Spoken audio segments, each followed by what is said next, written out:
Hello दोस्तों, स्वागत है आपका हमारे चैनल चैंपियन जैद पर। मैं हूं आपका दोस्त मोहम्मद जैद। और दोस्तों, लॉज ऑफ मोशन के बाद आज हम लोग लॉज ऑफ मोशन में ही work, power and energy chapter शुरू करने वाले हैं। एनसीईआरटी में ये एक सेपरेट चैप्टर है, बट आपके बोर्ड की बुक में लॉज ऑफ मोशन में ही दिया हुआ है ये चैप्टर। तो जो लोगों को भी कन्फ्यूज़न हो रहा है कि आपने ये क्या नया चैप्टर चालू कर दिया, क्या ये बोर्ड वालों के लिए नहीं है एक्सरसाइज में इसके क्वेश्चन हैं, इसके न्यूमेरिकल हैं, तो आप सबको ये चैप्टर पढ़ना है। अब जो सिर्फ और सिर्फ बोर्ड को टारगेट कर रहे हैं उनको पहला लेक्चर देखना है और तीसरा लेक्चर देखना है, वर्क एनर्जी थियरम वाला। पहले लेक्चर में मैं वर्क डन कैलकुलेट करना सिखाऊंगा, 3 मेथड, मतलब पहला work done bye constant force, आप लोग जानते हो उसको पहले से, फिर वेरिएबल फोर्स जो आप लोग अब जानोगे, फिर एक ग्राफिकल मेथड जो आप लोग अब जानोगे। ठीक, सिर्फ फिर पावर का कैलकुलेशन मैं सिखाऊंगा क्योंकि पावर वाले क्वेश्चन भी आए हैं नीट में, कोई नहीं, सीख लेंगे। और फिर लास्ट में हम लोग कुछ PYQs करेंगे हमेशा की तरह। फिर अगले लेक्चर में मैं आपको कंजर्वेटिव नॉन कंजर्वेटिव फोर्सेस के बारे में बताऊंगा, या फिर अगला लेक्चर वर्क एनर्जी थियरम पर होगा।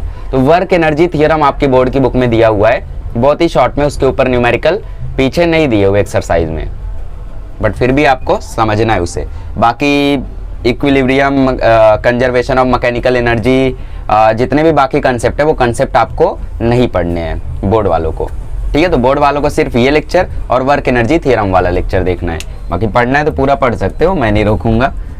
तो आज हम लोग बात करने हैं वर्क, पावर एंड एनर्जी। शुरुआत में ये चैप्टर वर्क से डील करता है, फिर पावर से बहुत ही छोटे में डील करता है, मतलब आज ही पावर खत्म भी हो जाएगा। फिर लास्ट में एनर्जी आएगा, potential energy, conservation of mechanical energy, ठीक है, सारी चीज़ें आएंगी। तो एक एक करके सीखेंगे सबको, कोई टेंशन नहीं है। सबसे पहले वर्क होता क्या है, ठीक है, तो आप लोग वर्क का बेसिक डेफिनेशन जानते हो। Work is said to be done when force is applied to an object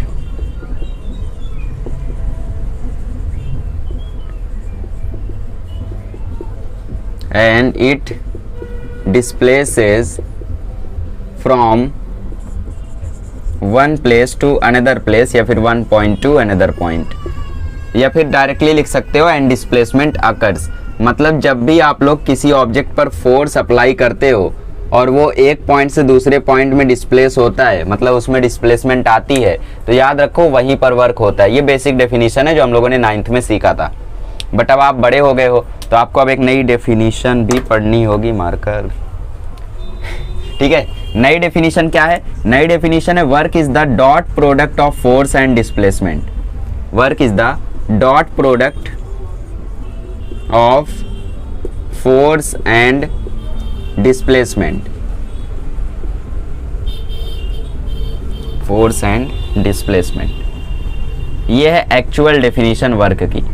तो मैंने बोला work is dot product F dot S where force is constant. ये फॉर्मूला तभी काम आएगा जब फोर्स कांस्टेंट होगी, ये भी ध्यान रखना। ठीक, तो ये बेसिक डेफिनेशन है ऊपर वाला, और ये है इसका अभी का डेफिनेशन जो आप लोग पढ़ोगे। Work is the dot product of force and displacement, और जब डॉट प्रोडक्ट रहता है उसमें से जब आप डॉट हटाते हो तो आता है कॉस थीटा, क्रॉस में आता है साइन थीटा, तो ये हो जाएगा work is equal to FS cos theta. अच्छा, FS कॉस थीटा का मतलब क्या है? जैसे सपोज यहाँ पे कोई एक ब्लॉक रखा हुआ है और आपने इसके ऊपर फोर्स F लगाया और ये आगे चल के ऐसे ऐसे ऐसे ऐसे डिस्प्लेस हुआ, सपोज कुछ डिस्प्लेसमेंट S हुई, ठीक है, आपने फोर्स लगाया था एंगल थीटा पर, बट हमें फोर्स का वो कंपोनेंट लेना है जो डिस्प्लेसमेंट के अलोंग हो। हमें फोर्स का वो कंपोनेंट लेना है जो डिस्प्लेसमेंट के अलोंग हो, तो फोर्स का डिस्प्लेसमेंट के अलोंग है, देखो F cos थीटा, इसीलिए इसका फॉर्मूला आता है SF cos थीटा, या फिर बोल दो FS cos थीटा। या फिर आप लोग ऐसा भी कर सकते हो कि डिस्प्लेसमेंट का वो कंपोनेंट ले लो जो फोर्स के अलोंग हो, तो ये लिखोगे FS cos थीटा, दोनों चलेगा, दोनों से आंसर आएगा।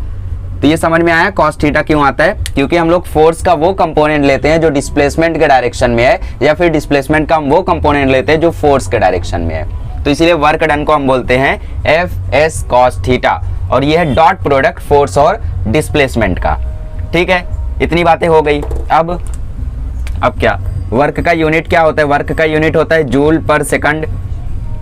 ठीक, सॉरी, वर्क का यूनिट होता है न्यूटन पर मीटर, और न्यूटन पर मीटर को हम लोग बोलते हैं जूल। ठीक है, अब डायमेंशनल एनालिसिस भी देख लो, इसके डायमेंशंस होते हैं, फोर्स का dimension L1 M1 T-2, but यहाँ पे देखो एक और L आ गया, तो इसका डायमेंशन होगा L2 M1 T-2। अरे कैलकुलेट कर लो, फोर्स का फॉर्मूला होता है mass into acceleration into displacement. Mass का M1, एक्सेलरेशन का होता है L1 T-2, और डिस्प्लेसमेंट भी एक लेंथ है, तो L1 L1 L2 M1 T-2। ठीक है, तो इसका डायमेंशन होता है L2 M1 T-2। सीधा सीधा क्वेश्चन आपको आ सकता है, वर्क का डायमेंशन। ठीक, वर्क की यूनिट होती है जूल और नॉर्मल यूनिट है न्यूटन पर मीटर। ये हो गई हमारी बेसिक बातें वर्क के बारे में। अब एक final question, who does work? Work, काम आखिर करता कौन है? अगर आप बोलते हो काम इंसान करता है, मजदूर करते हैं, तो आप अलग दुनिया में जी रहे हो, थोड़ा फिजिक्स की दुनिया में आओ। तो फिजिक्स की दुनिया में काम इंसान नहीं करते हैं। कोई भी वर्क हो, कोई भी वर्क, किसी भी ऑब्जेक्ट पे कोई भी वर्क जब होता है तो उसको करने वाला कोई इंसान नहीं, फोर्स होती है। आज से याद रखना, फिजिक्स की दुनिया में आपसे कोई भी पूछे कि वर्क कौन करता है, ठीक, वर्क डन कौन करता है, तो वहां पे बोलोगे फोर्स वर्क करती है, ना कि कोई इंसान। ये फोर्स लगी, ये वर्क हुआ, इंसान ने लगाया वो ठीक है, लेकिन कौन वर्क किया? फोर्स।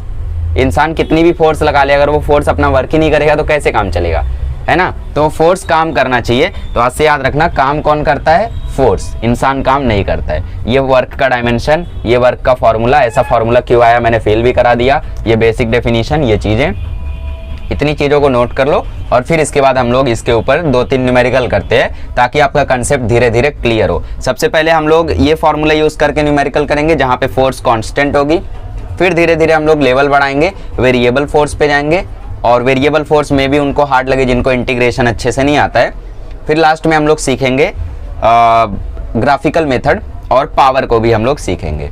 चलिए, तो जैसे 9th में हम लोगों ने स्पेशल केसेस देखे थे, वैसे हम लोग 11th में भी स्पेशल केसेस देख लेते हैं। देखो, जो आप 9th में पढ़ते हो वो आपको 11th में डीप में पढ़ाया जाता है, जो आप 10th में पढ़ते हो वो आपको 12th में डीप में पढ़ाया जाता है। जैसे 10th 9th से ईजी था, वैसे 12th 11th से ईजी है। जैसे 9th का मैथमेटिक्स हार्ड था, 9th का साइंस थोड़ा हार्ड था, वैसे 11th का साइंस थोड़ा हार्ड है। जब आप 12th का साइंस पढ़ोगे ना तो आपको कुछ भी नहीं लगेगा, इसलिए मैक्सिमम लोग बोलते हैं कि 11th उनका बर्बाद हो गया। क्यों? क्योंकि 11th हार्ड होता है, और ऊपर से 11th में आप टाइम भी वेस्ट करते हो। 12th में तो आप कोचिंग में रहते हो, आपको बोर्ड एग्जाम का सीरियसनेस रहता है, एकदम माहौल बन चुका रहता है स्टडी का। बट 11th में वो जो 10th का बोर्ड एग्जाम के बाद वाला माहौल रहता है, वो 11th की स्टार्टिंग खराब कर देता है। ठीक है, तो ये कुछ फैक्ट्स है जिनके वजह से आपका 11th थोड़ा वेस्ट होता है, बट कोशिश करो कि अपना टाइम बचाओ और 11th को वेस्ट मत होने दो। एटलीस्ट नोट्स बना के रखो ताकि रहे कि हाँ यार, एक बार हमने पढ़ा 11वीं, अब हम दोबारा अगर इसको पढ़ने जाए तो 2-3 मंथ में पूरा पढ़ सकते। ठीक, तो आपको टाइम मिलेगा आगे तो वहाँ पे पढ़ सकते हो। जेई नीट वालों को, बाकी बोर्ड वाले मत पढ़ो, हो सकता है इस साल भी एग्जाम कैंसिल हो जाए। हाँ, तो मैंने बोला work is equal to FS cos theta.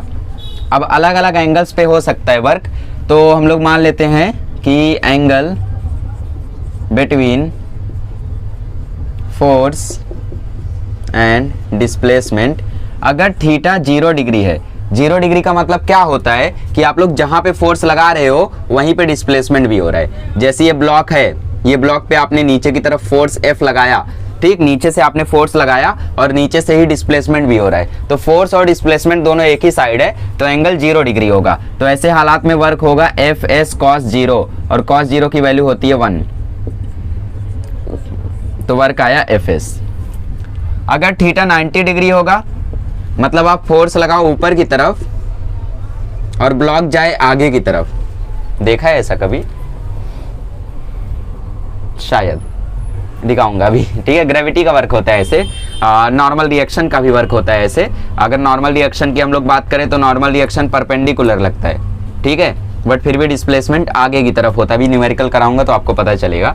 तो ऐसे हालात में एंगल यहाँ पे जब 90 डिग्री होता है, आप फोर्स ऊपर लगा रहे हो और डिस्प्लेसमेंट आगे हो रहा है, तो वहां पे वर्क होता है 0। क्यों?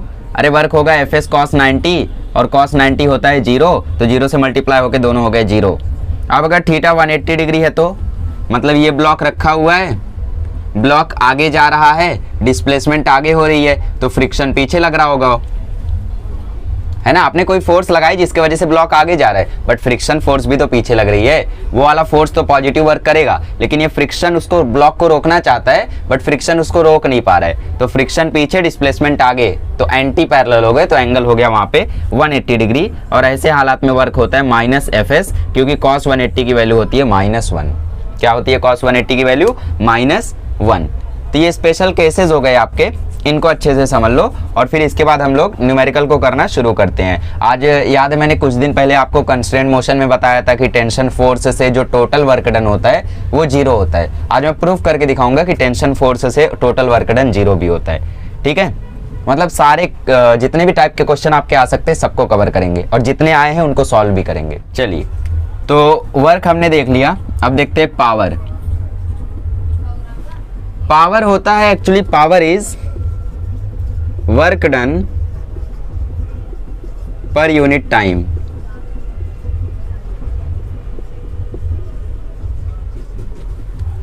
Power is work done per unit time. तो अगर इसको हम लोग फॉर्मूले से देखें तो पावर होता है work upon time.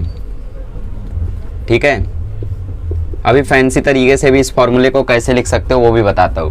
Work done क्या होता है? वर्क डन होता है फोर्स F डॉट S।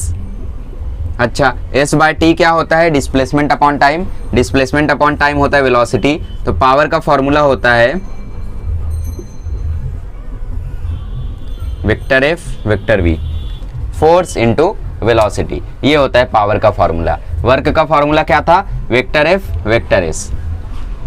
ठीक है, तो वर्क तो स्केलर क्वांटिटी है बट पावर भी स्केलर ही है वेक्टर क्वांटिटी ये नहीं है। ठीक है, बट ये दोनों क्वांटिटीज वेक्टर है, फोर्स और वेलोसिटी। तो पावर का फॉर्मूला होता है F डॉट V। मतलब हम लोग पावर को लिख सकते हैं power is the dot product या फिर स्केलर प्रोडक्ट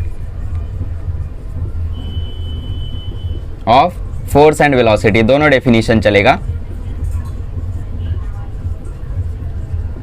ठीक है, तो यहाँ पे भी आगे चलोगे तो एफ वी कॉस थीटा आएगा, इसके भी स्पेशल केसेस बनेंगे। बट खैर पावर के ऊपर आपको ज़्यादा क्वेश्चन देखने को नहीं मिलते हैं, तो इसके ऊपर नीट में 1-2 क्वेश्चन आए हैं, उनको हम लोग अभी डिस्कस कर लेंगे। फिलहाल पावर का आप लोग इतना फॉर्मूला नोट करके रखो। ये समझा कैसे आया? पहले आप लोग वर्क अपॉन टाइम वाला फॉर्मूला यूज करोगे। अगर लिखा है कि if this much work is done in 10 second, तो वर्क अपॉन टाइम कर दो, आंसर आ जाएगा। बट अगर क्वेश्चन में लिखा है इतना फोर्स लगाया गया, बॉडी के अंदर इतनी वेलोसिटी आई, इतने एंगल पर फोर्स लगाया गया था, तो वहां पे आप लोग F डॉट V वाला फॉर्मूला यूज करोगे। अभी कुछ क्वेश्चन कराऊंगा तो और क्लियर होगा।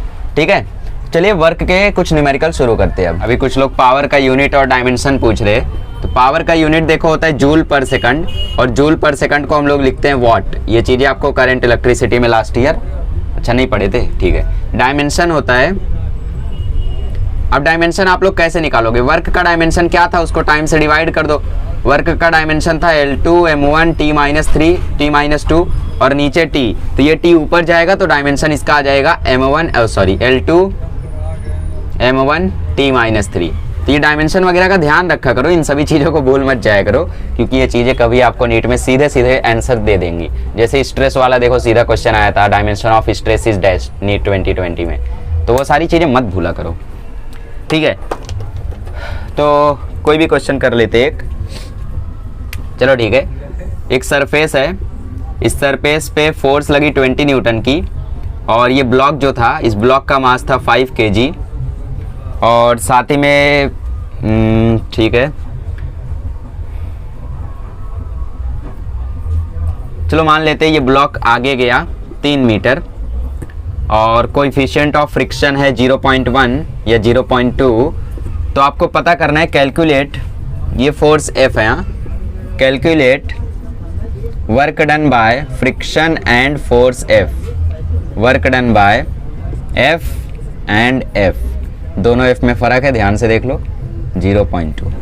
ठीक, calculate the work done bye F and F। तो एक बार आप लोग ट्राई करो, फिर मैं ट्राई करता हूँ, देखते हैं कि इसका आंसर करेक्ट आता है। ऑफ कोर्स मेरा तो आएगा ही, बट आप लोग भी एक बार ट्राई करो। ठीक है,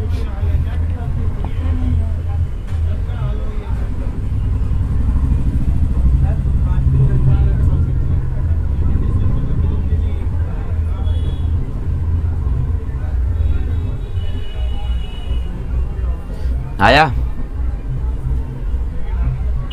ऑप्शन? अरे ऑप्शन छोड़ो, देखो work done bye F force की बात करें तो F होता है सॉरी, वर्क डन होता है फोर्स इनटू डिस्प्लेसमेंट, तो वर्क होगा फोर्स डिस्प्लेसमेंट कॉस थीटा। अगर हम लोग इसके लिए निकाले तो देखो इसी साइड में डिस्प्लेसमेंट भी हो रही है, इसी साइड में फोर्स भी लग रहा है, तो थीटा होगा 0 डिग्री और वर्क आएगा Fs। फोर्स लगा है 20 न्यूटन का और डिस्प्लेसमेंट हुई है 3 मीटर, तो ये work done by that force आ गया 60 जूल। फ्रिक्शन के वर्क डन की बात करो, ब्लॉक आगे जा रहा है तो फ्रिक्शन पीछे लगेगा। अब फ्रिक्शन होता है म्यू इंटू एन, एन की वैल्यू क्या होगी, नॉर्मल रिएक्शन की वैल्यू, देखो नीचे mg लगा ऊपर नॉर्मल रिएक्शन लगा। अच्छा, नॉर्मल रिएक्शन का भी एक क्वेश्चन कराता हूँ परपेंडिकुलर वाला केस बताने के लिए। तो फोर्स होगा यहाँ पे म्यू mg, म्यू है देखो 0.2, m है यहाँ पे 5, g है यहाँ पे 10, तो ये आ गया 2 5 10। कैसे, अरे 0.2 10 जा 2 और 2 5 जा 10, या 0.25 जा 1 और 1 10 जा 10, तो फ्रिक्शन का जो वैल्यू है वो आ गया 10। अब वर्क डन निकालो, वर्क डन आएगा Fs cos 180, क्योंकि ब्लॉक आगे जा रहा है फोर्स पीछे लग रही है, ठीक, तो वर्क आएगा माइनस Fs, फोर्स कितना लगा 10 का, डिस्प्लेसमेंट हुई 3 की, तो वर्क आया -30 जूल। किसका, फ्रिक्शन का, work done by friction, work done by force. Clear हुआ ये?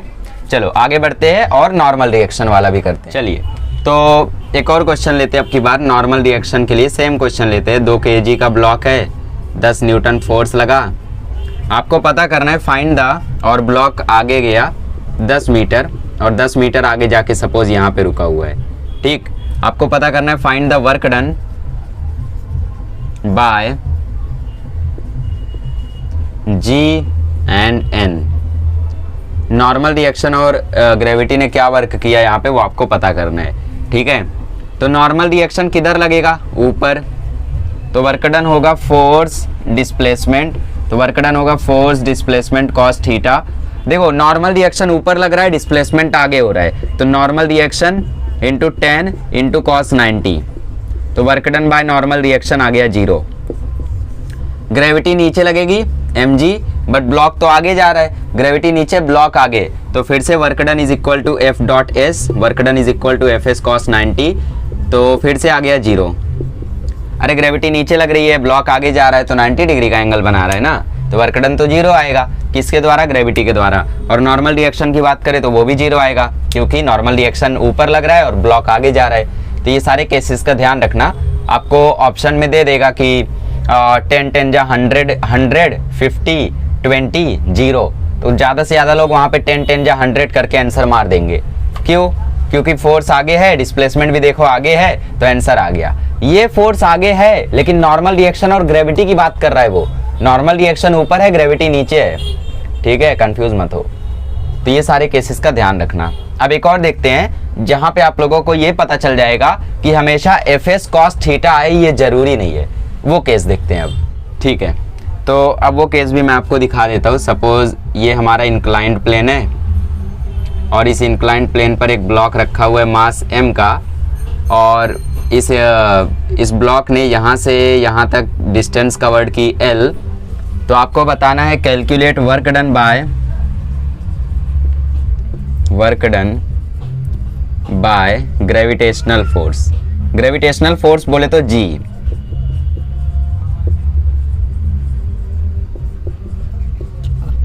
ठीक है, तो आपको उसका वर्क डन पता करना है। कैसे करेंगे, सपोज ये एंगल थीटा है, ये भी मान लो, ठीक है, तो ये समझ में आ रहा है ना कि लेंथ L है, तो मैं इसको मिटा देता हूँ, लेंथ L है, ठीक। तो सबसे पहले हमें ये चेक करना होगा ग्रेविटी की फोर्स है कहाँ। ब्लॉक तो इस डायरेक्शन में अपनी लेंथ कवर करेगा, ग्रेविटी की फोर्स देखो लगेगी यहाँ नीचे की तरफ mg। अगर मैं यहाँ से ये ट्राइंगल पूरा करूँ तो ये एंगल होगा 90 डिग्री, अगर ये 90 है, ये थीटा है, तो ये होगा 90 माइनस थीटा, ठीक, वो एंगल होगा 90 माइनस थीटा। अगर ये 90 माइनस थीटा होगा तो इसके साथ इसका कंपोनेंट क्या होगा, mg का ये वाला फोर्स क्या होता है, mg का ये वाला कंपोनेंट होता है mg साइन थीटा, आप लोग जानते हो, सही है। अब फील नहीं हो रहा है कुछ लोग को, देखो ये एंगल 90 माइनस थीटा है, मैंने बोला जो थीटा के साथ वाला कंपोनेंट होता है वो होता है कॉस थीटा, ठीक है, तो mg कॉस, बट थीटा की वैल्यू है कितनी, 90 माइनस थीटा, तो cos 90 minus theta, cos 90 minus theta होता है साइन थीटा, तो ये हो गया mg साइन थीटा। क्लियर हुआ, ठीक है। तो mg साइन थीटा इस तरफ फोर्स है, और डिस्प्लेसमेंट हो रही है L की, तो इसका वर्क डन आ जाएगा F ठीक है। तो वर्क डन आ जाएगा mg sin थीटा L, ये हो जाएगा इसका आंसर। तो यहाँ से आप लोग एक चीज़ नोटिस कर सकते हो कि हमेशा कॉस थीटा ही आए, ये ज़रूरी नहीं, कभी कभी साइन थीटा भी आ सकता है। अभी कुछ लोग को यहाँ पे फेल नहीं हो रहा है कि साइन थीटा कैसे आ गया। देखो मैंने क्या बोला, मैंने बोला हम लोग फोर्स का वो कंपोनेंट लेते हैं जो डिस्प्लेसमेंट के लॉन्ग हो, ये मैंने बोला, ठीक। तो फोर्स का यहाँ पे वो वाला कंपोनेंट कौन सा है जो डिस्प्लेसमेंट के लॉन्ग है। यहाँ पे देखो डिस्प्लेसमेंट हो रही है ऐसे, इस तरीके से, ठीक। फोर्स तो यहाँ पर है mg, तो इसका ये वाला कंपोनेंट क्या होगा। जब आप लोग देखो FBD बनाते थे लॉज ऑफ मोशन में, पुरानी बातें, 1 साल, ये इसका मास m रहता था, तो आप लोग इधर लगाते थे mg, इधर लगाते थे mg cos थीटा, तो याद है आप इधर लगाते थे mg sin थीटा, तो जस्ट वही है, मैंने बस एक्सप्लेन के लिए 90 माइनस थीटा लिखा। तो उसी तरीके से यहाँ पे लगा mg sin थीटा और इसी डायरेक्शन में इसका डिस्प्लेसमेंट भी हो रहा है।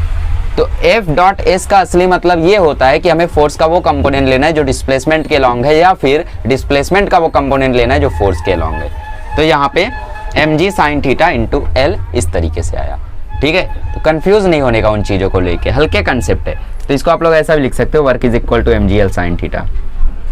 अब इसके ऊपर न्यूमेरिकल देखो बहुत खतरनाक बनता है। क्वेश्चन में आपको बोलेगा ब्लॉक का मास है 10 kg, थीटा की वैल्यू है 30 डिग्री और डिस्प्लेसमेंट कर रहा है 5 मीटर, तो बताओ वर्क डन कितना होगा। और आपको ऑप्शन में देगा 25 √3 0 50, ये आपको ऑप्शन देगा, ठीक है। तो मैक्सिमम लोग डायरेक्टली फॉर्मूला लगाएंगे कि work is equal to F dot S. ये देखो आया Fs cos थीटा, F की वैल्यू देखो है m, ठीक है। मास देखो 30 डिग्री है और थीटा की वैल्यू 30 है, ठीक है। और डिस्प्लेसमेंट 5 मीटर हुआ है, तो ग्रेविटी होती है mg, तो ये हो गया mg cos थीटा इंटू 5, तो वो लगाएंगे 10 5 जा इंटू √3/2, √3/2 क्योंकि cos 30 √3/2 होता है। तो ये देखो 5 5 कट गया, 25 √3 उनका आंसर आ जाएगा। बट असली में आंसर क्या है, असली में आंसर है 10 इंटू 10 100, जी को मैंने गायब कर दिया, ठीक है। तो एक और जीरो लगाना पड़ेगा, 250 √3 और यहाँ पे 500, ठीक है। तो m है 5, m है 10 और g है 10, 10 10 जा 100, लेंथ है 5, तो 500, और फिर उसके बाद 30 डिग्री है, ठीक, थीटा 30 डिग्री है, तो साइन थीटा के लिए साइन 30 लगाएंगे तो साइन 30 1/2 होता है। तो यहाँ पे 250 आंसर आ जाएगा, बट मैक्सिमम लोग 250 √3 मार्क करेंगे, ठीक है। यहाँ पे g को ऐड करना मैं भूल गया था, तो g का भी 10 ऐड कर लो। समझ में आया? चलिए, तो अब हम लोग टेंशन वाला भी प्रूफ कर देता हूँ मैं आपको कि आखिर work done by total work done by tension force 0 कैसे आता है। तो केस लेते हैं हम लोग, यहाँ पे हमने पुली बनाई, सपोज ये ब्लॉक है 2 kg का और इसके साथ एक और ब्लॉक है और इस ब्लॉक का मास है 3 kg। ये ब्लॉक गया ऊपर 3 मीटर, तो ये ब्लॉक भी नीचे आएगा 3 मीटर। तो आपको कैलकुलेट करना है, कैलकुलेट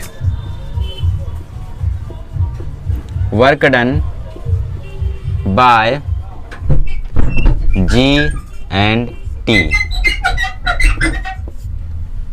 ग्रेविटी और टेंशन के द्वारा क्या वर्क डन यहाँ पे होगा वो आपको कैलकुलेट करना है। तो एक बार आप लोग खुद से ट्राई करो, फ्री बॉडी डायग्राम बनाओ, टेंशन निकालो। टेंशन फोर्स अगर डिस्प्लेसमेंट के लॉन्ग है तो थीटा 0 रखना, डिस्प्लेसमेंट के अपोजिट है तो थीटा 180 रखना।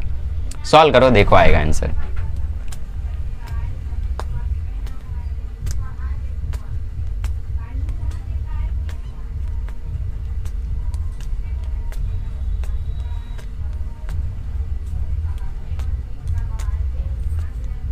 आया?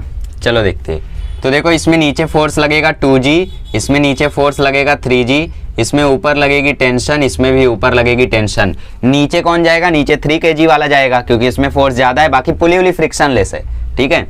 ऊपर कौन जाएगा? ये वाला ऊपर जाएगा, क्यों? क्योंकि यहाँ पे इसका मास कम है, ठीक है। तो वर्क डन पहले हम लोग g के लिए कैलकुलेट करते हैं, work done bye g on 2 kg block, g2 मतलब 2 kg ब्लॉक। तो ये होगा F डॉट एस। तो देखो ये ब्लॉक ऊपर जा रहा है, ग्रेविटी नीचे खींच रही है, ब्लॉक ऊपर जा रहा है और ग्रेविटी नीचे खींच रही है। तो यहाँ पे थीटा जो है वो है 180 डिग्री। फोर्स लग रही है 2g की, मतलब 2 × 10, डिस्प्लेसमेंट हो रहा है 3 मीटर बट अपोजिट डायरेक्शन में, तो 2 10 जा 23 जा 60, तो -60 जूल इसका आंसर आएगा, work done by gravity on 2 kg block, ठीक है, -60 जूल। अब work done by gravity in 3 kg block देखते हैं। तो उसकी अगर हम बात करें तो एफ डॉट एस तो रहेगा ही, तो ये आएगा F S cos theta. Theta कितना रहेगा यहाँ पे देखो, डिस्प्लेसमेंट भी नीचे हो रहा है, फोर्स भी नीचे लग रही है, तो थीटा 0 होगा। फोर्स लग रही है 3g की, डिस्प्लेसमेंट हो रहा है 3 मीटर और एंगल है 0 डिग्री, तो कॉस 01 होता है। ठीक है, तो 3 × 10 = 30, 90 जूल इसका आंसर आएगा। तो ये हो गया work done by gravity on 3 kg block. Tension की बात करते हैं, work done by tension on 2 kg block. तो देखो इधर टेंशन भी ऊपर लग रही है और ब्लॉक भी ऊपर जा रहा है, तो इसका आंसर आएगा अच्छा टेंशन की वैल्यू क्या होगी ये भी पता करना है ना। तो टेंशन के लिए मैंने आपको लॉज ऑफ मोशन में एक शॉर्टकट दिया था, T = 2 m1 m2g divided by m1 + m2। ये कम से कम 3-4 जगह यूज होगा। अभी आप सिंपल हार्मोनिक मोशन पढ़ोगे, ठीक है, रोटेशनल मोशन पढ़ोगे, वर्क पावर एनर्जी में ही कई जगहों पर आपको सीधा सीधा फॉर्मूला यूज होगा। फिर आप मैकेनिकल प्रॉपर्टीज ऑफ सॉलिड में भी 2-3 न्यूमेरिकल हैं ऐसे जहाँ पे सीधा सीधा यूज होगा। तो इन सभी फॉर्मूले को याद रखा करो, नीट में भी तो सीधा सीधा आ सकता है। तो T आ जाएगा देखो 2 × m1 है 2, m2 है 3, g की वैल्यू 10 और डिवाइडेड बाय 2 + 3। तो T की वैल्यू आ गई 2 × 2 = 4, 3 × 12, 12 × 10 = 120 डिवाइडेड बाय 5। तो T की वैल्यू आ गई 24 न्यूटन। हाँ, तो फोर्स डॉट डिस्प्लेसमेंट दोनों एक ही डायरेक्शन में है, तो cos 0। अरे ब्लॉक भी ऊपर जा रहा है, टेंशन भी ऊपर लग रही है, ठीक।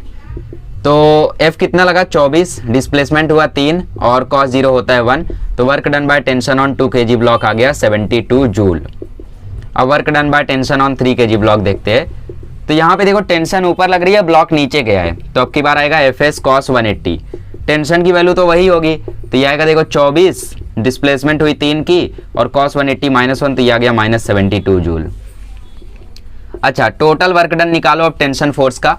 तो टोटल वर्क डन क्या आएगा, this work done plus this work done, तो 72 - 72 0 आ गया।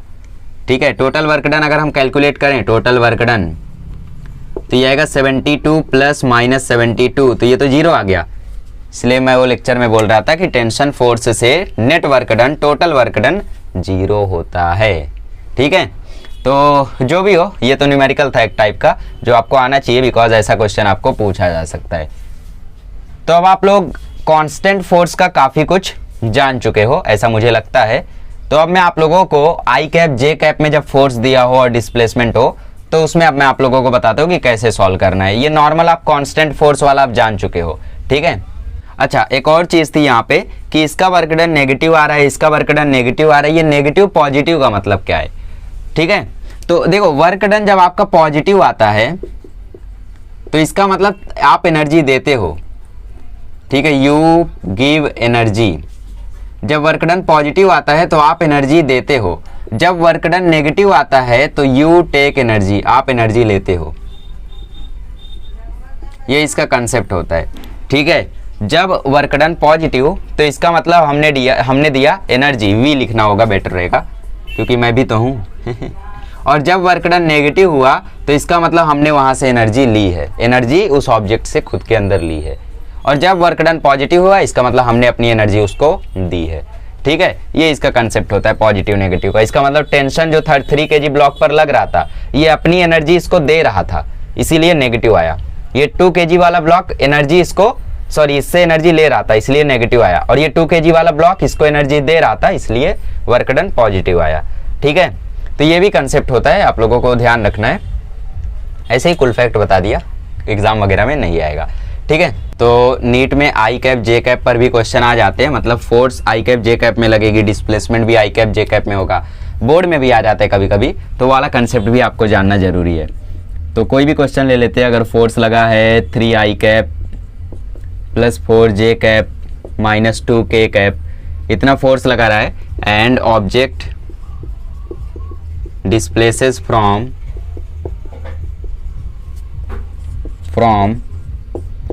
213 to 430, ठीक है।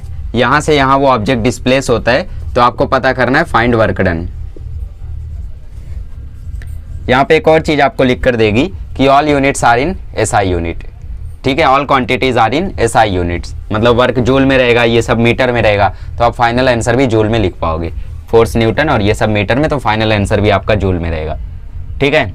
तो इस क्वेश्चन को कैसे करेंगे थोड़ा सोचते हैं, फिर इसके जैसे मैं और क्वेश्चन आपको देके आपसे करवाऊंगा अब, ठीक है।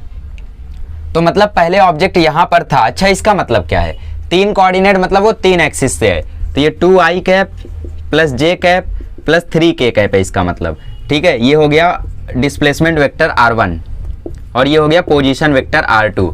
पोजीशन वेक्टर मालूम है ना कि एक पोजीशन रहती है, ये पहली पोजीशन और ये दूसरी पोजीशन, अगर दोनों पोजीशन को हम माइनस करेंगे तो हमें डिस्प्लेसमेंट मिल जाएगा। तो ये पोजीशन वेक्टर है 4i cap plus 2j cap, k cap तो इसमें है नहीं। ठीक है, तो आपको अगर डिस्प्लेसमेंट वेक्टर निकालना है, डिस्प्लेसमेंट को r से भी लिखते हैं, तो इसके लिए आपको r2 माइनस r1 करना होगा। तो क्या यहाँ पे पैरेललोग्राम लॉ लगाएं? अरे नहीं भाई, i कैप j कैप में माइनस करना है। ठीक है, तो r2 में देखो 4i कैप में से 2i कैप जाएगा तो बचेगा 2i कैप, फिर 2j कैप में से 1j कैप जाएगा तो बचेगा j कैप, फिर 0k कैप में से 3k कैप माइनस होगा तो बचेगा माइनस 3k कैप। अरे भाई साहब, ये 0k कैप है ना, तो 0 में से 3 गया तो माइनस 3 आएगा, तो ये हो गया पोजीशन वेक्टर r। तो अब निकाल सकते हो ना, work is equal to f dot S. अब डॉट प्रोडक्ट का आंसर कैसे लाते हैं याद करो, एक तो लेक्चर हुआ था शायद सेकंड चैप्टर का, जिसमें मैंने आपको डॉट और क्रॉस दोनों प्रोडक्ट का अलजेब्रा बताया था कि क्रॉस प्रोडक्ट कैसे फाइंड करते हैं और इसका प्रोडक्ट कैसे फाइंड करते हैं। कैसे करते थे इसको, x वाले को x से मल्टीप्लाई करते थे, फिर y वाले को y से, फिर k वाले को k से। ठीक है, मतलब z वाले को z से। तो 3 2 जा 6 प्लस 4 1 जा 4 माइनस माइनस प्लस 2 3 जा 6, तो इसका आंसर आया 16 जूल। ये हो गया वर्क डन। समझ में आया? नहीं आया? चलो 2 और क्वेश्चन करेंगे। तो वर्क डन में आई कैप जे कैप में ये 2 सवाल आपके नीट में आए थे, एक नीट 2013 में और एक नीट 2016 में। ठीक है, जस्ट वेट अ मोमेंट। ठीक है, तो ये 2 क्वेश्चंस को आपको सॉल्व करना है और कोशिश करें कि खुद से दोनों क्वेश्चन सॉल्व कर लें, क्योंकि अब आपको आ गया है। ठीक है, सॉल्व करो। देखो 2016 में ही आया है, ज़्यादा दूर की बात नहीं है ना। और एक्चुअली नए वाले क्वेश्चन जल्दी रिपीट नहीं होते, बट पुराने क्वेश्चन ज़रूर रिपीट होते हैं। तो देखो हर लेक्चर में मैं आपको बताते रहता हूँ कि बहुत इजी है, बहुत इजी है। सच्ची में ये सब बहुत इजी है, बट दिक्कत ये है कि मैं आज आपको बोलता हूँ ये सब बहुत इजी है, बट कुछ दिन बाद आप ये कंसेप्ट भूल जाते हो कि ऐसे न्यूमेरिकल को हम सॉल्व कैसे करते थे। मतलब चीज़ें इतनी ज़्यादा हैं हमारे पास कि आप उन सभी चीज़ों को स्टोर नहीं कर पाते हो, जिसके वजह से आपको चीज़ें बाद में हार्ड लगने लगती हैं, है ना। तो बस चीज़ें हार्ड नहीं है, चीज़ें ज़्यादा हैं, तो थोड़ा टाइम लगेगा आपके ब्रेन में स्टोर होने में, बट जैसे जैसे आपको सारी चीज़ें याद रहने लगेंगी, वैसे अभी तो स्टूडेंट लाइफ है, अभी तो किसी को कुछ हर चीज़ याद नहीं रहती है। जब आप 10-15 साल लगातार पढ़ाई करोगे या किसी को पढ़ाओगे तब आपको याद होगा सब चीज़। ठीक है, तो फोर्स तो यहाँ पे दिया हुआ है, यूनिफॉर्म फोर्स है, मतलब कांस्टेंट फोर्स है। अभी हम लोग डिस्प्लेसमेंट निकालते हैं, तो हम लोग इसको मान लेते हैं पोजीशन वेक्टर r1 और ये हो गया पोजीशन वेक्टर r2। तो वेक्टर r के लिए हमें क्या करना होगा, वेक्टर r के लिए हमें r2 माइनस r1 करना होगा। अच्छा, r2 माइनस r1 ही क्यों? क्योंकि फाइनल माइनस इनिशियल करोगे तब ना आपको डिस्प्लेसमेंट मिलेगा। तो देखो 4 में से 2 गया तो 2i कैप, 3 में से कुछ नहीं गया तो 3j कैप, माइनस k में से एक और k गया तो माइनस 2k कैप। ठीक है, माइनस k था उसमें से माइनस k आपने किया तो क्या आएगा, माइनस 2k आएगा ना। अब इतनी चीज़ें तो सोचो यार। वर्क इज इक्वल टू होता है f डॉट एस। f है 3i cap plus 4j cap और इधर है, अच्छा k कैप में कोई फोर्स नहीं है तो हम लोग k कैप वाले को बोलते हैं 0k कैप, क्योंकि इधर k भी है ना, तो इधर 0 मान लेने का। जब जो कंपोनेंट ना दिया हो उसको 0 मान लेने का। इधर है 2i cap plus 3j cap और माइनस 2k कैप। तो देखो 3 2 जा 6, 4 3 जा 12, तो 6 12 और प्लस 0।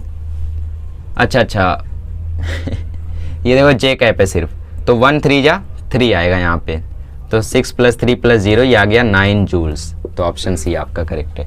इसकी बात कर लो, तो यहाँ पे फोर्स आपको यहाँ पे दिया हुआ है और ये दोनों पोजीशन वेक्टर है, तो इसको वेक्टर r1 और इसको पोजीशन वेक्टर r2 मान लो।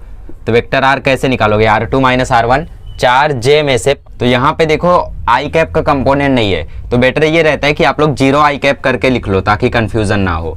तो 0 माइनस माइनस 2, ध्यान से, हाँ 0i cap minus minus 2i cap, तो 0 + 2 हो जाएगा ये, तो वेक्टर r आएगा 2i कैप। फिर 4j में से 5j जाएगा तो -j कैप, 3k में से कोई k नहीं जाएगा तो +3k कैप। ठीक है, अब यहाँ पे लिख लो 2i cap -j cap +3k cap. तो ये तो फोर्स ऑलरेडी, ठीक है, 4 2 जा 8, 3 1 जा 3, 0 5 जा 0, तो 8 - 3 वर्क डन आ जाएगा 5 जूल। ठीक है, तो ये हो गया इसका आंसर, ऑप्शन सी।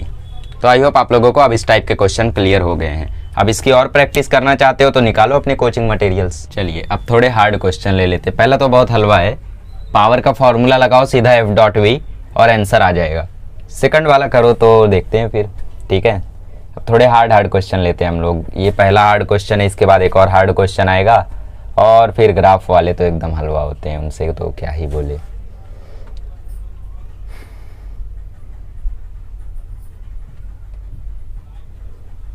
ठीक है, नहीं हुआ, इतना हलवा क्वेश्चन नहीं हुआ, क्या कर रहे हो। देखो पावर इज इक्वल टू होता है F.V, तो मतलब 60i cap + 15j cap -3k cap multiplied by मतलब dot 2i cap -4j cap + 5k cap. तो 62 जा 120, 15 4 जा 60, माइनस प्लस माइनस 3 5 जा 15, 120 में से 60 गया तो 60 बचा, 60 में से 15 गया तो 45 बचा, आंसर आया 45 वाट।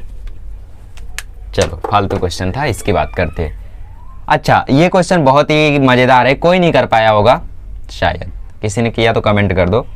पॉसिबल ही नहीं है ना इतना आसानी से, मतलब वहाँ तक सोचना, इवन मैं भी नहीं सोच पाया था, ऐसा नहीं है कि मैं कर ले गया था। देखो क्वेश्चन है कि a body of mass 1 kg, मतलब आपको मास दिया है 1 kg, इसके ऊपर फोर्स लग रहा है कुछ 2ti cap + 3t² cap. Question में बोलता है पावर क्या होगा इस फोर्स के द्वारा टाइम t पे। तो पावर तो हम लोग जानते हैं वर्क अपॉन टाइम होता है, बट यहाँ पे ना वर्क दिया है और टाइम पे पूछा है, तो अब की बार पावर वाला फॉर्मूला F.V लगेगा। क्यों? क्योंकि F दिया हुआ है। अच्छा याद करो न्यूटन का सेकंड लॉ क्या था। न्यूटन का सेकंड लॉ था mdv/dt, मतलब पहले तो dp/dt था, चेंज इन मोमेंटम, फिर आगे आगे डिराइव करके हम लोग यहाँ भी गए थे, नोट्स निकालोगे तो मिलेगा। तो dv/dt क्या है? चेंज इन वेलोसिटी, मतलब एक्सेलरेशन है। अब देखो फोर्स आपको मालूम है क्या है, फोर्स है 2t + 3t², ठीक है, और m की वैल्यू आपको मालूम है 1, और ये है dv/dt। अब जरा dt को वहां भेज दो तो क्या आपको dv मिल जाएगा। तो ये देखो dv = 2t + 3t² × dt, इन दोनों को इंटीग्रेट कर दो, क्योंकि सारे dv को जब इंटीग्रेट करोगे तो आपको v मिल जाएगा। तो देखो v मिल गया, फिर क्रॉस प्रोडक्ट करके मतलब डॉट प्रोडक्ट करके आप लोग आंसर निकाल लोगे। ठीक है, तो dv का इंटीग्रेशन होगा v, 2t का इंटीग्रेशन क्या होगा, 2 कांस्टेंट है बाहर निकाल लो इंटीग्रेशन t, 3 कांस्टेंट है बाहर निकाल लो इंटीग्रेशन t², t का इंटीग्रेशन होगा t²/2, तो 2 कैंसिल हो जाएगा तो बचेगा t², t² का इंटीग्रेशन होगा t³/3, बट 3 कैंसिल हो जाएगा तो बचेगा t³। तो वेलोसिटी के दो कंपोनेंट आए t² + t³, देख लिए। चलो अब यहाँ पे पुट करते हैं, फोर्स की वैल्यू है 2t + 3t², और हमें यहाँ पे मिला है v का t² + t³, तो 2t × t² हो जाएगा 2t³, 3t² × 3t³ हो जाएगा 3t⁵ ऑप्शन भी सही है। मजेदार क्वेश्चन था, दिमाग को घुमा देने वाला क्वेश्चन था। एक और ऐसा ही क्वेश्चन लेकर आता हूँ दिमाग को घुमा देने वाला, देखता हूँ कौन कौन कर पाता है। चलिए तो ये 2 और क्वेश्चन है आपके लिए, एकदम मजेदार क्वेश्चन, मतलब इनको जो सॉल्व कर ले गया ना उनको क्या ही बोलूँ। तो यहाँ पे फोर्स आपको निकालना है कितना, पहले मतलब वर्क निकालना है आपको 2 सेकंड में कितना हुआ। तो वर्क के लिए आपको फोर्स निकालना होगा और डिस्प्लेसमेंट निकालना होगा। डिस्प्लेसमेंट आपको इक्वेशन में दिया हुआ है, सो आई डोंट थिंक मैक्सिमम लोग इसको कर पाएंगे, बट हाँ ये जरूर कर ले जाओगे। इसको एक बार ट्राई करना, इसमें आपको उनके पावर का रेशियो निकालना है। ठीक है, और चूंकि यहाँ पे आपको टाइम दिया है तो पावर वाला कौन सा फॉर्मूला लगाओगे, वर्क अपॉन टाइम वाला, फोर्स इंटू वेलोसिटी वाला नहीं। ठीक, चलो अब मैं करता हूँ। पहले क्वेश्चन में देखो आपको बोला है कि S = ½ 3t 1/3t² है। ठीक है, आपको पहले फोर्स निकालना है, क्योंकि वर्क के लिए फोर्स निकालना ही होगा। फोर्स तो आपको ऐसे मिलेगा नहीं, तो फोर्स के फॉर्मूले पे जाते हैं। फोर्स का फॉर्मूला होता है मास इंटू एक्सेलरेशन। तो अगर किसी तरीके से मुझे एक्सेलरेशन मिल गया तो मुझे मास दिया है तो फोर्स मिल जाएगा। तो याद है आपको जब डिस्प्लेसमेंट दिया हुआ रहता था तो आप डिफरेंशिएट करके वेलोसिटी निकालते थे, वेलोसिटी डिफरेंशिएट करके एक्सेलरेशन निकालते थे। याद आया third chapter motion in a plane. Public बोल रही होगी कभी लॉज ऑफ मोशन से लिंक कर रहे हो, कभी काइनेमेटिक्स से, इसीलिए सब याद रहना चाहिए।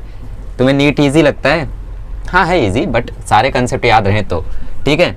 तो अगर यहाँ से आपको वेलोसिटी निकालनी है तो एक बार डिफरेंशिएट करना होगा। तो 1/3t² का डिफरेंशिएशन होगा 2t/3, ये आपको मिल गई वेलोसिटी। अब dv/dt कर दो तो आपको मिल जाएगा एक्सेलरेशन। dv/dt से आया एक्सेलरेशन और 2/3t का डिफरेंशिएशन होगा 2/3, तो ये देखो आपको मिल गया एक्सेलरेशन। अब मास है 3 और एक्सेलरेशन है 2/3, तो फोर्स आ गया 2 न्यूटन का। तो आपको वर्क डन निकालना था F.S, ठीक। तो फोर्स तो आपको 2 न्यूटन है, एस आपको नहीं मालूम है, थीटा नहीं दिया, मतलब आपको कॉस थीटा पे नहीं जाना है, FS यूज करना है। तो डिस्प्लेसमेंट कितना होगा? अच्छा देखो आपको 2 सेकंड में वर्क पूछा है, तो t की जगह 2 पुट करो, आपको डिस्प्लेसमेंट इन 2 सेकंड मिल जाएगा। तो 2², तो देखो 4/3 आ गया डिस्प्लेसमेंट, तो 2 × 4/3 तो 8/3 आ जाएगा इसका आंसर। तो ऑप्शन डी सही होगा। ये तो बहुत हलवा क्वेश्चन था। इसमें बोलता है एक कुली को सूटकेस उठाने में 1 मिनट लगता है और दूसरे कुली को सेम सूटकेस उठाने में 30 सेकंड लगता है। तो पावर होता है work upon time, suitcase same है, दोनों अपने सर पे उसको उठा रहे हैं, तो वर्क डन कर रहे हैं mgh। अब mgh कैसे आया? पोटेंशियल एनर्जी से, ठीक है। फिलहाल उसको छोड़ो, देखो सेम सूटकेस है तो उठाने में तो सेम वर्क डन करेंगे, खाली टाइम अलग अलग लग रहा है। तो ये ले लेते P1, ये ले लेते P2, तो इसको टाइम लग रहा है 60 सेकंड, इसको टाइम लग रहा है 30 सेकंड। सॉरी, पहले कुली को लग रहा है ना 60 सेकंड और दूसरे कुली को लग रहा है 30 सेकंड। तो P1/P2 कर दो, P1/P2, तो वर्क कट जाएगा, तो ये आ जाएगा 30/60, दैट इज 1:2। तो ऑप्शन ए करेक्ट हो जाएगा, ठीक है। तो ये इसमें कुछ दम नहीं था। चलिए अब आगे बढ़ते हैं और वेरिएबल फोर्सेस की बात करते हैं। मतलब तब आप वर्क डन कैसे पता करोगे? जब वेरिएबल फोर्सेस की बात आ जाए। चलिए तो अब हम लोग बात करते हैं वेरिएबल फोर्स के बारे में। तब आप लोग वर्क डन कैसे पता करोगे? जब फोर्स वेरिएबल हो जाए। वेरिएबल फोर्स मतलब सपोज आपको दे दे कि F = 3x एक ऑब्जेक्ट पे अप्लाई किया गया, तो बताओ x1 से x2 जाने में उसको मतलब 2 मीटर से 5 मीटर तक वो ट्रेवल किया, तो वर्क डन क्या होगा? तो यहाँ पे आप लोग W = Fs नहीं लगा सकते, क्योंकि अगर x की वैल्यू आप 1 रखते हो तो आंसर 3 आएगा, x की वैल्यू 2 तो 6 आएगा, 3 रखोगे तो 9 आएगा, ठीक है। क्वेश्चन में मतलब पूछेगा find the work done if force of 3x is applied and object displaces from 3 metre to 5 metre, ये आपको क्वेश्चन आया। तो आप बोलोगे कि चलो x की जगह एक बार 3 करके निकालते हैं, 9 आया, फिर एक बार 4 करके निकालते हैं 12 आया, 5 करके निकालते 15 आया, इन तीनों को जोड़ देते हैं तो आंसर आया 36। गलत है। कैसे गलत है? क्योंकि आपने फोर्स इंटू डिस्प्लेसमेंट 3, 4, 5 का निकाला, बट इनके बीच में जो और नंबर्स हैं 3.1, 3.2, 3.01, 3.00000001, इनका कौन निकालेगा? तो इतने सारे नंबर्स का आप सम निकाल नहीं सकते, तो इसीलिए हम लोग यहाँ पे यूज करते हैं मेथड ऑफ इंटीग्रेशन। तो यहाँ पे आप वर्क डन निकालोगे, work done is equal to integration F.dx और लिमिट्स रखोगे x1 से x2 तक की, ठीक है। लिमिट्स कब रखोगे? मतलब x1 x2 क्या है? x1 है x2 है फाइनल पोजीशन 5 मीटर और x1 है इनिशियल पोजीशन 3 मीटर, और f की जगह रखोगे 3x, तो आप लोगों को वर्क डन मिल जाएगा। चलो सॉल्व ही कर लेते हैं। तो work is equal to integration 3x dx, और dx में x कहाँ से कहाँ तक है? 3 से 5 तक है। तो वर्क डन देखो आ जाएगा 3x का इंटीग्रेशन क्या होगा? 3x का इंटीग्रेशन होगा 3x²/2, क्योंकि 3 कांस्टेंट है, 3 को मैंने बाहर निकाल लिया। अब x dx का इंटीग्रेशन क्या होता है? ये फॉर्मूला याद रखो यार, x⁻n dx का इंटीग्रेशन होता है x⁻n+1 डिवाइडेड बाय n+1, मालूम है ना ये सब फॉर्मूला।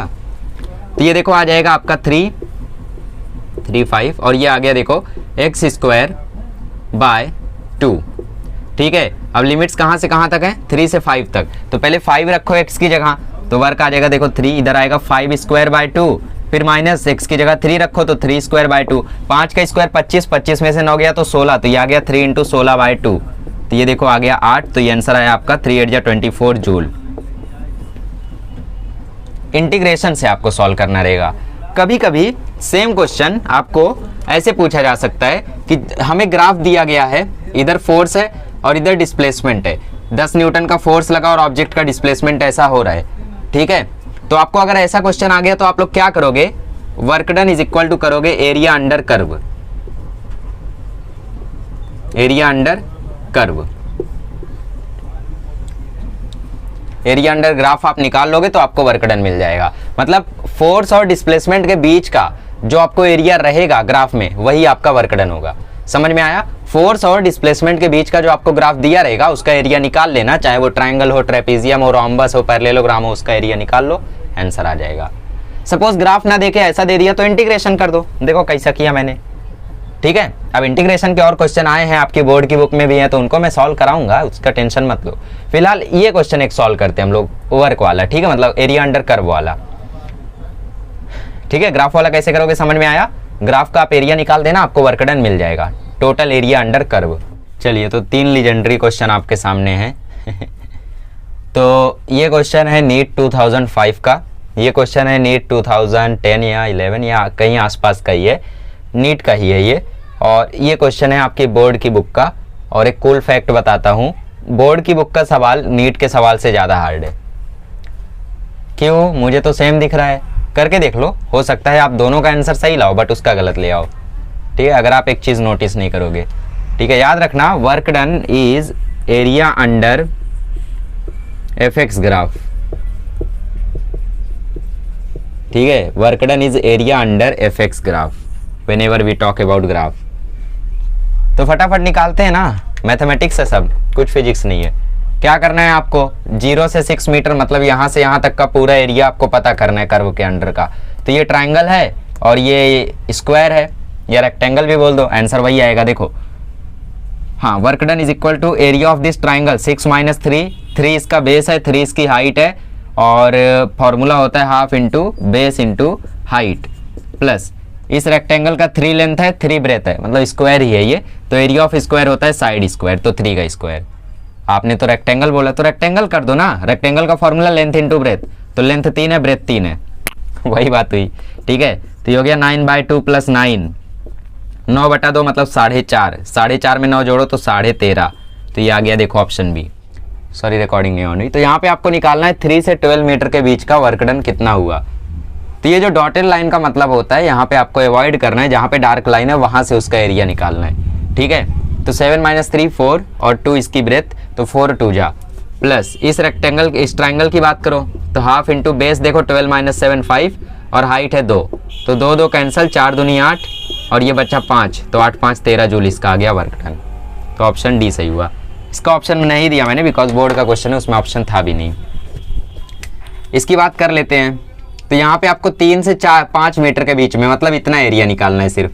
तो कुछ लोगों ने पूरा एरिया निकालना होगा, उनके लिए माफ़ी चाहता हूँ, बताया नहीं मैंने उनको, पूरा एरिया नहीं निकालना था। 3 से 5 बोला है तो 3 से 5 का निकालना है, जैसे यहाँ पे 3 से 12 तो 3 से 12 निकालना था। ठीक है, यहाँ पे भी कुछ लोग ने पूरा निकाला होगा, कुछ 19 आया होगा उनका आंसर। ठीक है, तो कैसे निकालेंगे इसको? पहले इस राइट एंगल ट्राइंगल का पहले निकाल लो। तो हाफ इंटू बेस उसका कितना है 5 - 3, बेस है 2, हाइट भी है देखो 2। फिर इस रेक्टेंगल पे आ जाओ, इस रेक्टेंगल का बेस है 2 और हाइट है 3, तो हाफ हाफ कैंसिल, फिर ये आया 2 + 6, तो इसका आंसर आया 8 जूल। कितना इजी है। तो हमने ग्राफिकल बातें भी कर ली, कांस्टेंट फोर्स की भी बातें कर ली, लॉज ऑफ मोशन काइनेमेटिक्स से मिला के हमने मिसलेनियस क्वेश्चन भी सॉल्व कर लिए। अब फाइनल इंटीग्रेशन वाले में आपको परफेक्शन दिलाना है, और साथ ही में कुछ और कंसेप्ट भी बचे हुए हैं। चलिए, तो इंटीग्रेशन वाला भी मैंने आपको बताया था, मे बी आपको ना समझा हो, तो उसी के लिए मैं 2 क्वेश्चन लेकर आया हूँ। ये आपकी बोर्ड का क्वेश्चन है और ये नीट 2019 का क्वेश्चन है। बहुत हलवा क्वेश्चन आया था, देखो इससे भारी भारी क्वेश्चन हम लोग सॉल्व कर चुके हैं, और अभी इसके बाद जस्ट एक क्वेश्चन और कराऊंगा और उसी से आपके वो कंसेप्ट भी क्लियर होंगे। ठीक है, मतलब यही सेम इंटीग्रेशन वाला ही कंसेप्ट रहेगा, बट उसमें थोड़ा सा डिफरेंस आएगा। तो ये क्वेश्चन कैसे करेंगे जरा एक बार करके देखो बाकी लोग, मतलब जिनको लग रहा है कि मैं कर सकता हूँ, हम जिनको नहीं लग रहा है उनके लिए क्या बोले। तो इसमें देखो आपको y में दिया है, तो वर्क डन होता है इंटीग्रेशन f dx, है ना, बट यहाँ पे y दिया है तो dy कर दो, और क्या। फोर्स कितना है भाई 20 + 10y, टोटल dy। तो 20 कांस्टेंट है, 20 बाहर आया, प्लस 10 कांस्टेंट है, 10 बाहर आया, इंटीग्रेशन y dy। रेंज कहाँ से कहाँ तक? y के 0 से 1 तक, तो ये 0 से 1 तक। ये 20 कांस्टेंट था तो बाहर आ गया ना, अब 10y में 10 कांस्टेंट है, 10 बाहर आया, y अंदर रह गया। इंटीग्रेशन का रूल यार, अब ये सब थोड़ी ना आपको बार बार रिवाइज कराऊंगा कि इंटीग्रेशन का ये रूल था, ये ऐसा था। फॉर्मूला रट के आओ, तो 20 बाहर आया, 10 यहाँ पे रह गया। वाई डी वाई का इंटीग्रेशन होता है वाई स्क्वायर बाय 2, लिमिट आपको पुट करनी है 0 से 1 तक। तो 20 प्लस 10 इंटू, पहले 1 पुट करोगे तो 1 स्क्वायर बाय 2, फिर 0 पुट करोगे तो 0 स्क्वायर बाय 2, तो 20 प्लस 10, 0 का तो 0 हो जाएगा, ये खत्म, 1 बाय 2 बचा, तो 10 इंटू 1 बाय 2। अब इसमें 2 5 या 10 होता है, तो 20 प्लस 5 हो गया 25, तो ऑप्शन भी सही है।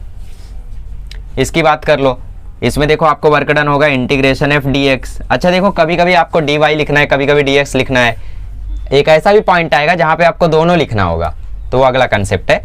फिलहाल ये देखो, ठीक है, फिलहाल जब आपको y दिया हो तो एफ डी वाई लिखना, x दिया हो तो एफ डी एक्स लिखना। तो फोर्स का देखो क्या क्या है, 6x square minus 4x minus 8 और इसके साथ dx। रेंज कहाँ से कहाँ तक, 1 से 2 तक। लिमिट सही है, लिमिट्स पुट करके सॉल्व करते थे, अपर लिमिट माइनस लोअर लिमिट, याद होगा।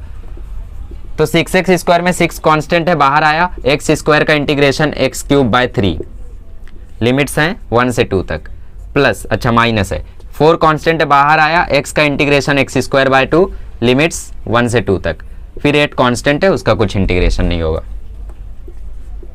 तो यहाँ पे 6, पहले x की जगह 2 पुट करो तो 2 क्यूब बाय 3, फिर 1 पुट करो तो 1 क्यूब बाय 3, फिर माइनस 4, x की जगह 2 पुट करो तो 2 स्क्वायर बाय 2, माइनस x की जगह 1 पुट करो 1 स्क्वायर बाय 2 और माइनस 8। तो थोड़ा यहाँ आ जाओ, ऐसा लग रहा है बोर्ड वाला ज़्यादा खतरनाक है। तो 6, 2 का क्यूब 8, तो 8 बाय 3 और ये 1 बाय 3, 8 बाय 3 में 1 बाय 3 गया तो 7 बाय 3 बचा, तो 6 इंटू 7 बाय 3 माइनस, अब इधर 4 है, 2 स्क्वायर बाय 2, देखो एक 2 से एक 2 कैंसिल नहीं जाने दो, 2 का स्क्वायर 4, 4 बाय 2 में अगर 1 बाय 2 जाएगा तो बचेगा 3 बाय 2 मल्टीप्लाई बाय 4, फिर माइनस 8 तो था ही, तो ये देखो 3 2 जा 6 हो गया, तो 2 7 जा 14, 2 2 जा 4 हो गया, तो 2 3 जा 6, फिर माइनस 8, 14 में से 6 गया 8 बचा, 8 में से 8 गया 0 बचा, तो ऑप्शन बी सही था। तो आई होप अब आपका इंटीग्रेशन वाला कंसेप्ट भी क्लियर है। अब लास्ट क्वेश्चन आपको दिखाता हूं जिससे आपको समझ में आए कि मैं किस कंसेप्ट की बात कर रहा हूं। तो ये फाइनल क्वेश्चन है जो आपको फाइनल कंसेप्ट भी सिखा जाएगा। तो क्वेश्चन में बोलता है फोर्स है 2 आई कैप प्लस 3 जे कैप वाली, जो कि ऑब्जेक्ट को डिस्प्लेस करती है आई कैप प्लस 2 जे कैप से 3 आई कैप 4 जे कैप तक। तो अभी तक हम लोगों ने ऐसे क्वेश्चन तो देखे थे, आप लोग सोच रहे होगे कि इसको हम लोग नॉर्मल मेथड से सॉल्व कर देते हैं, ओ सॉरी 2 आई कैप नहीं वही मैं सोचूं ये आई जे कहाँ से आ गया, एक्स वाई, 2 वाई ले लो, ठीक है, एक्स आई कैप प्लस 2 वाई जे कैप, ठीक है तो वो नॉर्मल वाला तो आप लोग जानते हो ना, R2 माइनस R1 आप करते, इसके साथ डॉट प्रोडक्ट करके निकाल लेते, तो वो समझ लो आपके साथ आपके लिए एक एक्स्ट्रा क्वेश्चन ही था। अगर रफ काटना नहीं चाहते हो तो उसको सॉल्व कर लो। हाँ, तो इसको कैसे करेंगे, इसमें आप लोगों को देखो x और y दोनों डायरेक्शन आ गया, तो वर्क एक स्केलर क्वांटिटी होती है, तो उसको हम लोग सीधा सीधा जोड़ सकते हैं। तो टोटल वर्क डन होगा work in x direction plus work in y direction plus work in z direction. निकालोगे F X D X plus F Y D Y plus F Z D Z. बोलो समझा concept, x1 से x2, y1 से y2 और z1 से z2। मतलब आप work in x direction निकालते समय 1 और 3 को लेकर इसका x वाला कंपोनेंट लोगे तो आपको ये मिलेगा, फिर y वाला लेके 2 और 4 लोगे, y का डिस्प्लेसमेंट लोगे तो वो मिलेगा। तो ये सवाल जेई का है, नीट में तो आएगा नहीं इतना जल्दी। तो जिनको समझ में आ गया कंसेप्ट उन लोग एक बार ट्राई करो, देखो आता है क्या, तो कर लो, मैं देखता हूँ। तो वर्क टोटल वर्क डन मैंने बोला होगा F X D X plus F Y D Y. यहाँ पे देखो 3 कोऑर्डिनेट नहीं है, ना ही यहाँ पे के कैप है, तो हमें y तक जाना है, तो एफ वाई डी वाई, यहाँ से x1 से x2 और यहाँ पे y1 से y2।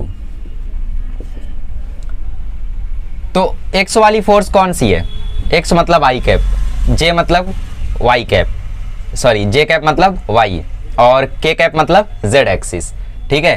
तो x वाली फोर्स कौन है, x। अब सपोज यहाँ पे x j कैप लिखा होता तो आप लोग x को यहाँ डालते, ध्यान रखो इस सब चीज का, ठीक है। i लिखा है तो x वाले में, तो ये हो गया x कहाँ से कहाँ तक, 1 से 3 तक, तो 1 से 3 प्लस y वाली फोर्स है 2y कहाँ से कहाँ तक, 2 से 4 तक। तो x का इंटीग्रेशन क्या होता है, x dx का इंटीग्रेशन क्या होता है, एक्स स्क्वायर बाय 2, 1 3 हो गई लिमिट्स, 2y में 2 कांस्टेंट है बाहर लाओ, y dy का इंटीग्रेशन क्या होता है, अगले स्टेप में देखते हैं। यहाँ पे लिमिट्स में पुट करो तो ये हो गया 3 का स्क्वायर बाय 2 माइनस 1 का square by 2, upper limit minus lower limit. ठीक है, फिर यहाँ पे भी पुट करो 2 वाई डी वाई का integration Y square by 2, limits 4 से 2 तक। तो 3 का स्क्वायर 9, 9/2 माइनस 1/2 8/2 आ जाएगा। 9/2 माइनस 1/2 8/2 आ जाएगा। अब यहाँ पे भी लिमिट्स पुट करो तो 4 का स्क्वायर बाय 2 माइनस 2 का स्क्वायर बाय 2। अब ये आ गया देखो 4, 8/2 4 होता है ना, और ये 2, ये आ गया देखा 16/2 और ये आ गया 4/2। तो ये आ गया 4 + 2, 16/2 होता है 8, 4/2 होता है 2, तो ये आ गया 4 + 2 × 6, तो ये आ गया 4 + 12, तो फाइनल आंसर आ गया 16 जूल। समझ में आया? 8 - 2, थोड़ा कैलकुलेशन एरर हो तो बता देना, अगर कहीं पर भी हो जाए तो मैं पिन कर देता हूँ, क्योंकि कभी कभी कुछ लोग बिना देखे छापते रहते हैं, तो कम से कम उनको पता चल जाएगा। ठीक है, तो हो जाता है कैलकुलेशन एरर कई वीडियो में।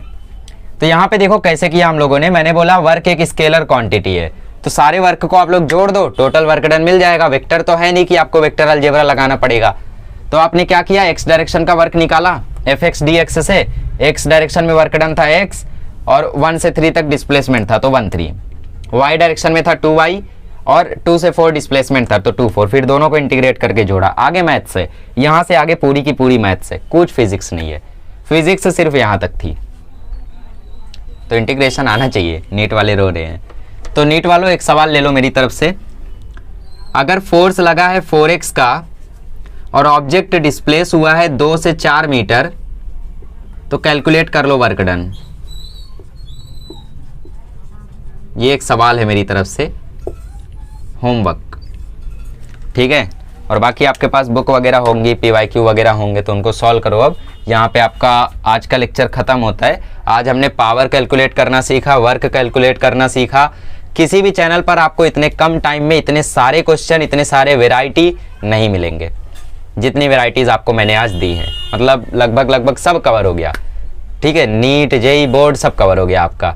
तो अब अगले लेक्चर में मिलेंगे तो हम लोग एक छोटा सा वीडियो लेकर आएंगे वर्क एनर्जी थ्योरम का, जिसमें हम लोग जानेंगे कि वर्क एनर्जी थ्योरम क्या होता है और इसकी मदद से हम लोग कितना आसानी से सब कुछ निकाल सकते हैं। ठीक है, चलिए मिलते हैं अगले लेक्चर में। Thank you so much.